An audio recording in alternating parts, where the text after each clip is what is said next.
अस्सलाम वालेकुम नाजरीन। आज यूनाइटेड कौमी पार्टी के जो वर्करान हैं उन्होंने प्रोटेस्ट करने की कोशिश की। अलबत्ता पुलिस एहलकारान ने उनको 15 अगस्त के बावजूद ये प्रोटेस्ट नहीं करने दिया। तो हम ये प्रेस कॉन्फ्रेंस इस वास्ते दे रहे हैं जो कि हमारे मज़हब पे, हमारे कल्चर पे, हमारी कश्मीरियत पे एक दबा है। वो उन लोगों को अरेस्ट क्यों नहीं किया गया। We want that a food safety act shall be enlarged for the people of Jammu and Kashmir. Jammu में अगर बात करें 3 जगह 3 छापे मारे गए और 3 FIRs काटे गए और अरेस्ट्स भी अमल में लाई गई।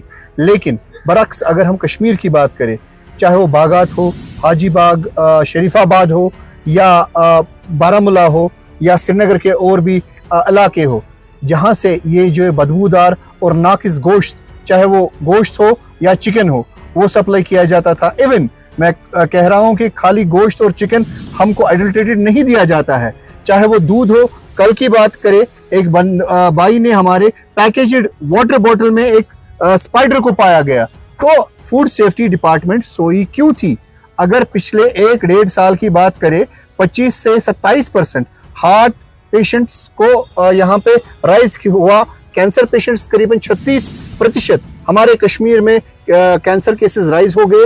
We want United Qaumi party stands with the people of Jammu Kashmir. हमारे उलमाओं ने भी फतवा दिया है कि उन लोगों को तश्त-ए-इस्बाम लाया जाए और पब्लिकली उनको सजा दी जाए। तो why the government is shielding? The united Qaumi party is always against this. अगर हमें जुडिशरी में भी इसके खिलाफ जाना पड़ेगा, we will fight tooth and nail against this food terrorism. क्योंकि अगर एक बंदूक बरदार एक निहत्थे पे गोली चलाता है, उसको टेररिस्ट का नाम दिया जाता है।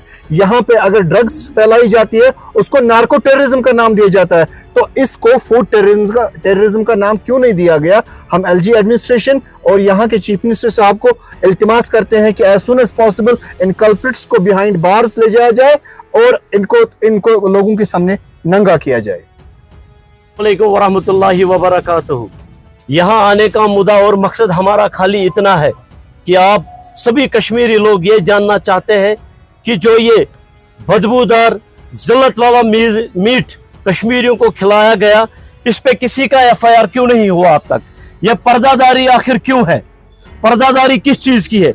अगर अब तक इन्होंने बेश कम 50 जगह छापे डाले, रिश्ते कबाब क्विंटलों में, हजारों क्विंटलों में इन्होंने जब्त किए, लेकिन किसी भी की गिरफ्तारी अमल में नहीं लाई गई। हम कश्मीरी लोग ये जानना चाहते हैं कि आखिर ये पर्दादारी किस बात की हो रही है। हमने पिछली दफा भी गवर्नमेंट से गुजारिश की थी कि इनके खिलाफ FIR काटा जाए और इनकी प्रॉपर्टी, क्योंकि ये एक बहुत बड़ा माफिया है, ये छोटी मोटी चीज नहीं है। क्योंकि आप देख सकते हैं यहाँ कश्मीरी लोग इस वक्त जो अरूज पर बीमारी पड़ी है, या तो यहाँ कैंसर की बीमारी अरूज पे है या लिवर की प्रॉब्लम जो हो रही है, रोज बरोज उसमें इजाफा हो रहा है। आखिर इसमें पर्दादारी किस बात की? अगर इन्होंने जुकरा इंडस्ट्री में बहुत बड़ा माल पकड़ा, लेकिन गिरफ्तारी किसी की अमल में नहीं लाई गई। हम कश्मीरी लोग, पूरा अवाम ये जानना चाहती है कि यह पर्दादारी आखिर किस बात की है। अगर जम्मू में इन्होंने 3 जगह रेड डाली, तीनों जगह पकड़े, वहां पे FIR लग गया, लेकिन कश्मीर में ये बदकिस्मती की बात है 50 जगह इन्होंने छापे डाले, लेकिन एक की भी गिरफ्तारी नहीं हुई। कल का देख लीजिए, आज का देख लीजिए, हजारों टन सड़कों पे मीट पड़ा हुआ है, लेकिन किसी भी की गिरफ्तारी अमल में नहीं लाई गई। कश्मीरी अवाम ये जानना चाहती है कि यह पर्दादारी आखिर किस बात की हो रही है।